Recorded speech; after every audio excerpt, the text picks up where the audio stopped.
Olá, eu sou Heloísa Buarque de Almeida, sou professora da USP de Antropologia, trabalho no NUMAS, sou pesquisadora do Núcleo de Estudo dos Marcadores Sociais da Diferença, atuo também na Rede Não Cala, Rede de Professoras pelo Fim da Violência Sexual e de Gênero na Universidade, né, e atuo também na Associação Brasileira de Antropologia, sou do Comitê de Gênero e Sexualidade da Associação de Antropologia.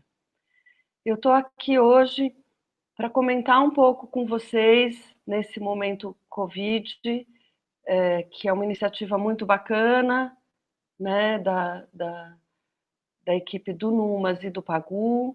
Agradeço a Regina Facchini, agradeço a Carreiras pelo convite para estar aqui com vocês. A minha ideia é comentar um pouquinho essa sensação que a gente vem tendo nos últimos tempos, quem é pesquisador, como eu, que trabalha com marcadores sociais de diferença há muito tempo, e tem pesquisado mídia, né, particularmente mídia e gênero há muito tempo, né, já trabalhei sobre televisão, sobre telenovelas, mas também tenho pesquisado na área de violência, especialmente violência sexual e de gênero.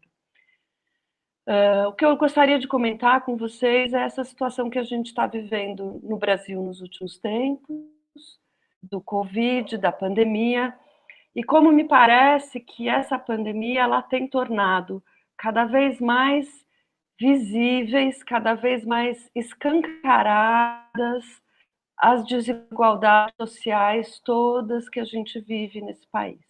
Então, a minha sensação que eu gostaria de comentar com vocês é começar com um exemplo, um pequeno exemplo, não é?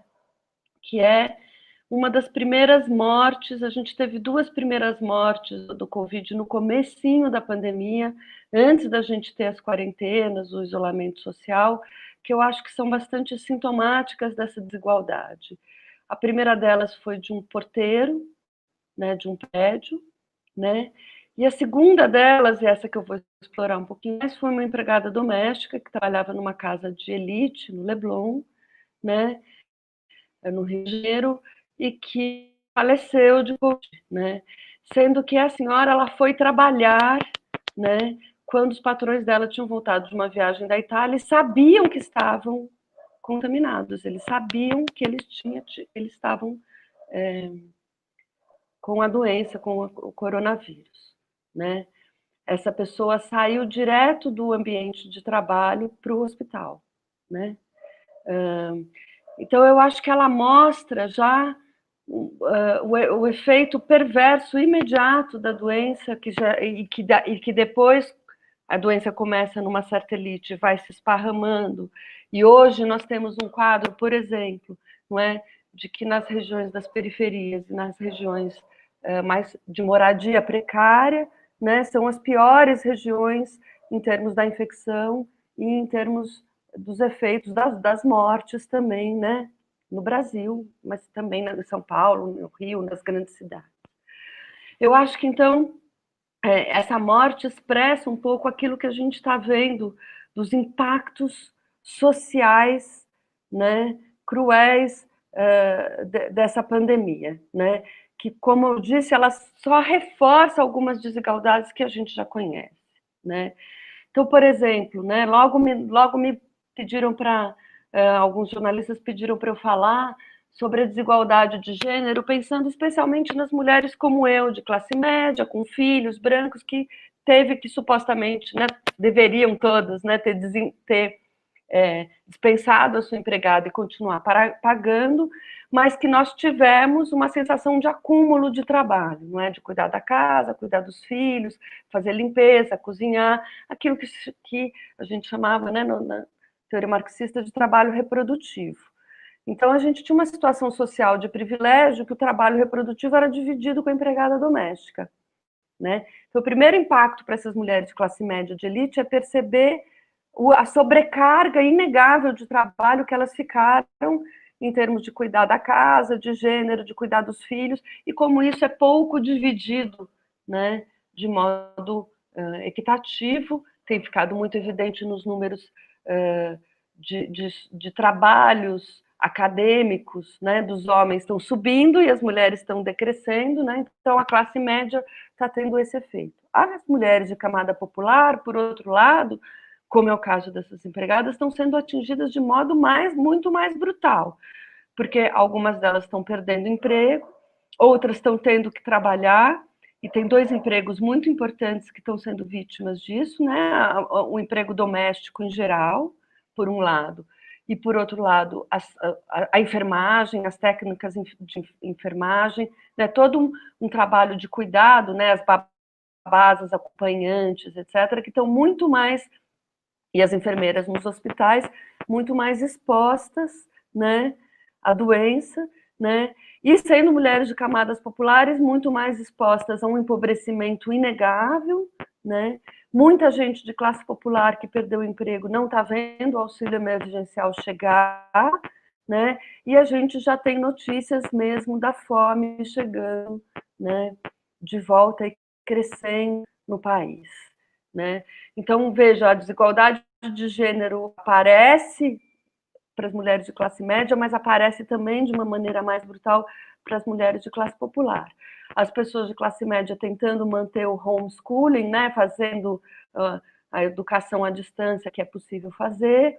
De classe popular isso está sendo mais difícil porque as crianças não perderam só a escola, elas não têm computador em casa para acompanhar as aulas do melhor jeito, não é? Às vezes elas não têm conexão com a internet, elas perderam as merendas escolares, que era um sustento importante das famílias, não é? E estão muito mais vulnerabilizadas. De outro modo, né, além disso, né, a gente percebe como a Covid impacta desigualmente as camadas sociais, né, e a gente está vendo números de mortalidade muito mais graves, né, com pessoas de camadas populares, né, nas periferias, né, de camadas negras. É interessante que nos Estados Unidos isso aparece muito racializado, né, os negros e os latinos estão morrendo mais, por exemplo, mas no Brasil isso está aparecendo bastante espacializado, né? Quando a gente olha os dados sobre São Paulo, por exemplo, morre-se muito mais na periferia de São Paulo. Por outro lado, a gente vive uma sobrecarga feminina que tem a ver também com os aspectos, não é, de cuidado, né? Então, cuidar dos filhos, cuidar da casa, cuidar do espaço doméstico e serem as profissionais do cuidado também, as profissionais que estão na enfermagem, né? Que estão e que, no contexto de famílias, né, são normalmente as cuidadoras das crianças, dos idosos, das pessoas deficientes. Quando as pessoas estão, então, sobrecarregadas de trabalho, né, com medo, porque a doença é assustadora, né, os níveis de morte são assustadores, uma diferença de classe muito grande, as pessoas de classe média conseguindo efetivamente, quem pode fazer o isolamento, a quarentena, fazer o seu mercado de máscara, não é? Sair pouco de casa, o que deixa, no entanto, as pessoas de camadas populares em situações de moradia mais precária estão muito mais vulnerabilizadas, né? Uma série de iniciativas que tenta ajudar, não é? As pessoas com distribuição de cesta básica, etc., mas isso nem sempre funciona de modo eficiente, né? Por fim, eu acho que um outro tema para pensar nessas desigualdades relacionadas a gênero muito forte é a questão que já foi bastante desenvolvida aqui num outro momento Covid com a Beatriz Acioli, não é? Que é a questão da violência doméstica, né? A gente está tendo impactos de um aumento de cerca de 50% no Rio de Janeiro, ou quase 50% no estado de São Paulo, nas denúncias de violência doméstica, né? A quantidade de feminicídios aumentando também comparativamente com o ano passado, no mesmo período, teve um aumento de cerca de 46%, né? No estado de São Paulo, não temos dados muito confiáveis para o Brasil inteiro, né? Mas sabemos que a violência doméstica piorou muito em outros países também, né? Na China triplicou, na França subiu 32%, mas no Brasil isso está acontecendo. O que não está aparecendo ainda, né? O que está aparecendo é que também essa violência aumenta com a vulnerabilização, né? A gente sabe de dados de pesquisa que quando os homens se sentem mais vulneráveis, são momentos em que eles se tornam mais violentos também, né, com as suas parceiras, dentro do ambiente doméstico, né? Então, isso está aumentando. Há uma série de iniciativas para lidar com a violência doméstica, né? E, na verdade, ela só expressa como a casa, o espaço doméstico, é o lugar mais perigoso, né, para as mulheres, para as crianças e para os idosos também, né? Há uma série de iniciativas de acolher, né? O 180 continua funcionando, denuncia, as delegacias de defesa da mulher têm espaço para denúncia, há processos como justiceiras, que a Beatriz Acioli falou aqui no outro momento Covid, né? Mas o que não está aparecendo, mas que eu acho que uma hora, infelizmente, nós teremos dados sobre isso, é também a questão da violência sexual, porque a gente sabe que a violência sexual contra crianças e adolescentes, ela acontece muito no espaço doméstico, né?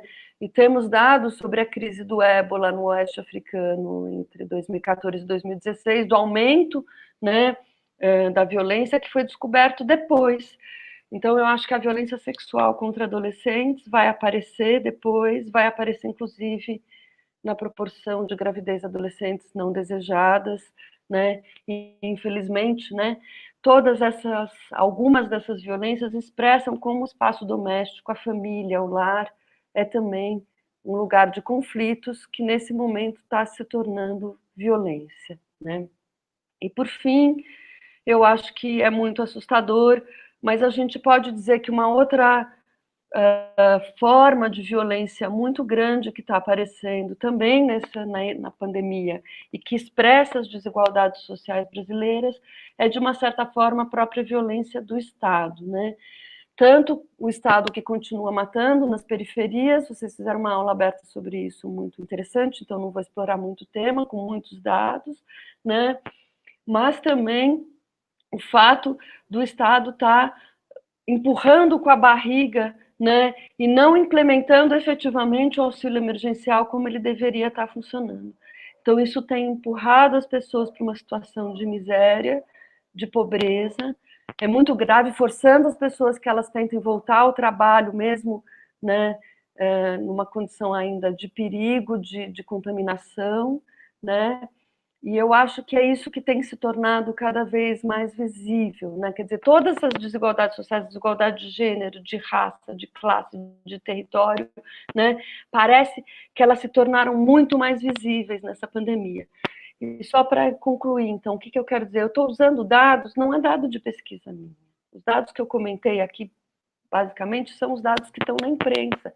Ou seja, a própria imprensa, a própria mídia, tem mostrado para nós, né, mídias alternativas, mas também mídias hegemônicas, comerciais, bem estabelecidas, né, tem mostrado, tem visibilizado bastante como o Covid tem sido mais cruel, né, no aprofundamento das desigualdades sociais brasileiras e como, de uma certa forma, a pandemia está expondo muito mais, né, e essa imprensa está mostrando isso para a gente, a pandemia está expondo muito mais essa violência. E essa desigualdade, né? E todas essas desigualdades. Eu comentei brevemente algumas delas, né? Várias estão mais exploradas aqui, mais profundamente, nos momentos Covid, nas aulas abertas organizadas pelo Pagu e pelo Numas. E eu quero agradecer a oportunidade de falar disso e dizer: vamos ficar atentos, né? Vamos continuar batalhando por mais justiça social, porque é isso que a gente precisa.